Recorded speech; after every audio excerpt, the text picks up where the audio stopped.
29 бүгін аудан Қарағанды бағытына жол жабық. Орта жолдан Қазмұнайгаз тұсынан жолды кесті міне. Қарағанды бағытына тек қана автобанмен ғана. Басқалай выход жоқ. Қазмұнайгаздың қасынан жолды бөлді ортасынан. Қабанбайдың тұсы.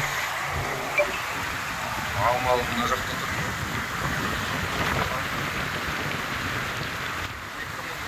24 жыл наурыздың 27-сі ма бүгін, 29-ы ма, артымызда Арafat келеді. Масқара. Жаман бұл.